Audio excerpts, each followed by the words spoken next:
অপি রান্না করে আমি আপনাদের জানাই আবারও স্বাগতম। আশা করি সবাই নিশ্চয়ই ভালো আছেন। আজ আমি আপনাদের করে দেখাবো ডিমের অমলেট দিয়ে সুন্দর এই ডিমের চপটি। খুব ঝটফট কিন্তু এই মজাদার চপটি আপনারা করে নিতে পারবেন। খুব অল্প উপকরণে ডিমের চপটি আপনারা করে নিতে পারবেন। খেতে কিন্তু হয় খুবই টেস্টি। তাহলে চলুন আমরা এখন দেখে নিই।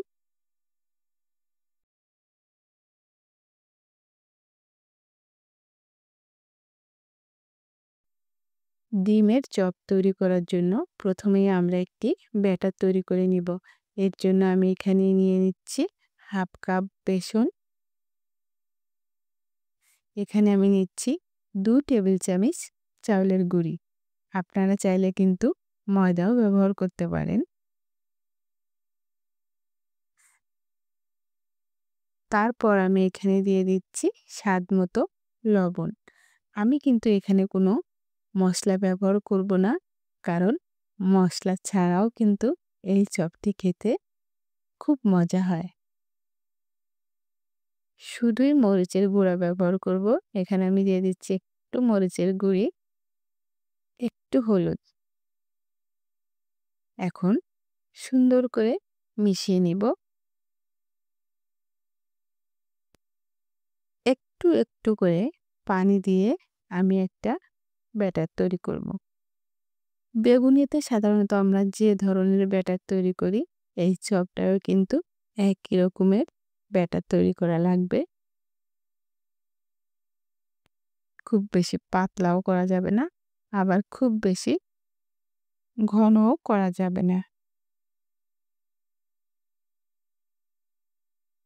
দেখুন, ব্যাটারটা এই পর্যায়ে যদিও একটু পাতলা আছে, এখন কিন্তু আমরা ব্যাটারটাকে রেস্টে রেখে দেব কিছুক্ষণ। তাতে করে ব্যাটারটা খুব সফট হয়ে যাবে।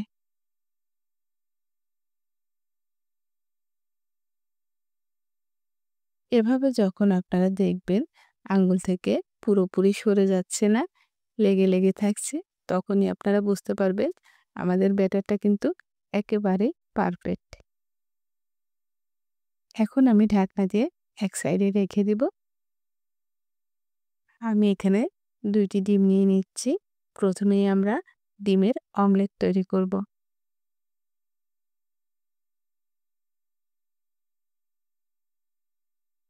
আমি এখানে 2টি ডিম দিয়ে করছি। আপনারা আপনাদের প্রয়োজন মতো ডিম এখানে ব্যবহার করবেন। ডিম খুব সুন্দর করে ফেটিয়ে নিব।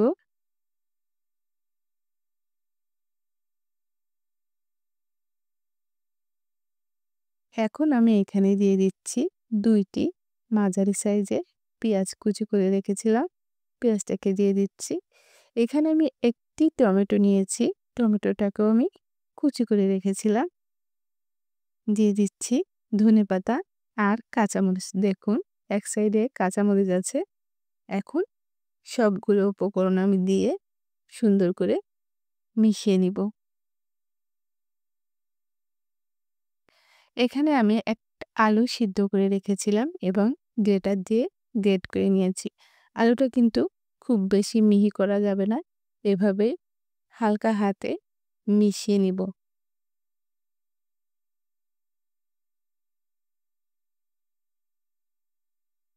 সিদ্ধ আলুটা আমরা সুন্দর করে ডিমের সঙ্গে মাখিয়ে নিব। এই পর্যায়ে আমি এখানে দিয়ে দেব স্বাদ মতো লবণ। দিয়ে দেব একটু মরিচের গুঁড়ি। আমি এখানে কাঁচা মরিচ ব্যবহার করেছি, এজন্য লাল মরিচটা একটু কম দিয়েছি। ঝালটা কিন্তু আপনারা আপনাদের পছন্দ মতো দিতে পারেন।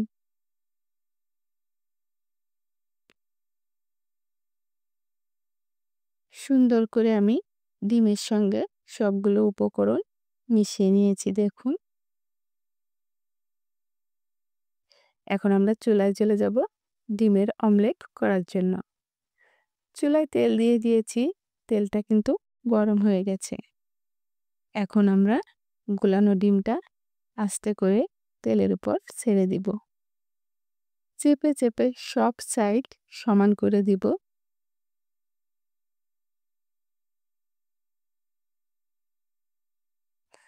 চুলার আঁচ কিন্তু হালকাতে রাখতে হবে, না হলে কিন্তু নিচটা পুড়ে যেতে পারে। ঢাকনা দিয়ে কিছুক্ষণ অপেক্ষা করব। দেখুন, আমি আপনাদের দেখিয়ে দিচ্ছি ডিমের অমলেটটা কিন্তু এক পাশ হয়ে গেছে। এভাবে আমার উল্টানো সম্ভব হচ্ছে না, না হলে ভেঙে যেতে পারে। তাই আমি একটি প্লেট দিয়ে এভাবে উল্টিয়ে নিব। দেখুন আমি উল্টিয়ে নিয়েছি।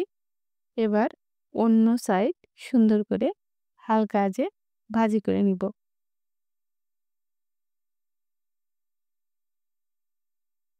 ঢাকনা দিয়ে আবারও কিছুক্ষণ অপেক্ষা করব।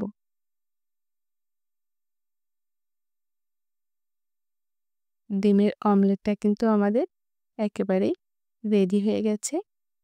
এখন আমরা নামিয়ে নিব। আমি নামিয়ে নিয়েছি দেখুন। একটু ঠান্ডা করে আমি আমার পছন্দ মতো শেপ দিয়ে নিচ্ছি।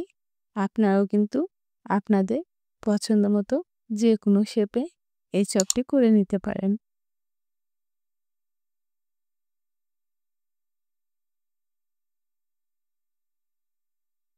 দেখুন আমি সবগুলো কেটে নিয়েছি।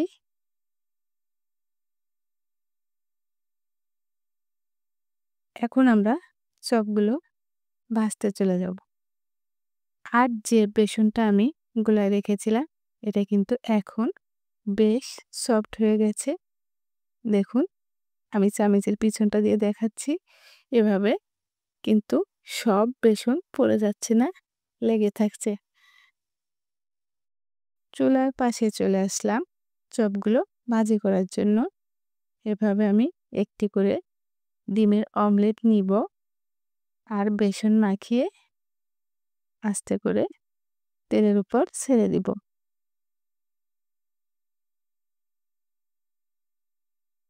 সিদ্ধ করা ডিমের চপ কিন্তু আমরা সবসময় করে থাকি।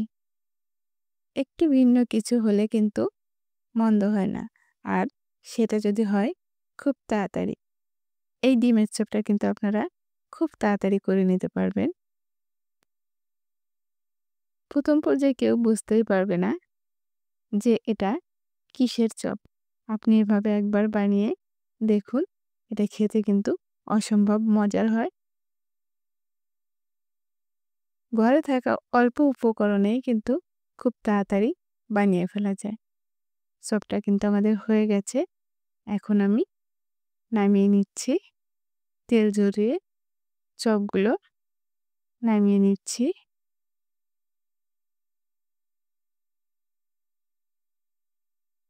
আমি আবারও কিছু চপ ভাজি করে নিব এভাবে।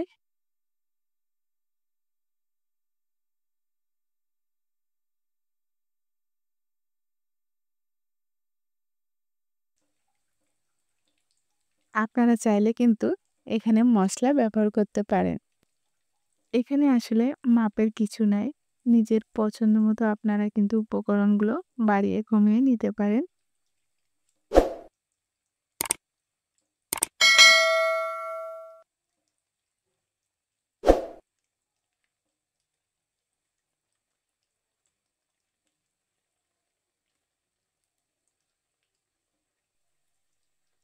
এপিঠ ওপিঠ করে আমি সবগুলো লাল লাল করে ভেজে নিচ্ছি দেখুন।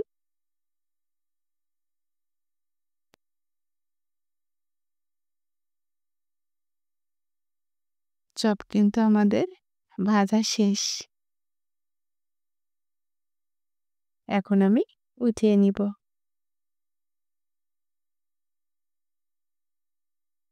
তেল ঝরিয়ে সবগুলো চপ আমি সুন্দর করে উঠিয়ে নিব। আমার আরও কিছু চপ ভাজতে হবে। অফ ক্যামেরায় আমি সবগুলো চপ ভেজে নিয়েছি দেখুন। আমাদের ডিমের চপ কিন্তু একেবারেই রেডি হয়ে গেছে। ডিমের চপ, বেগুনি, পেঁয়াজু সবাই তো সবসময় আমরা ঘরে করে থাকি।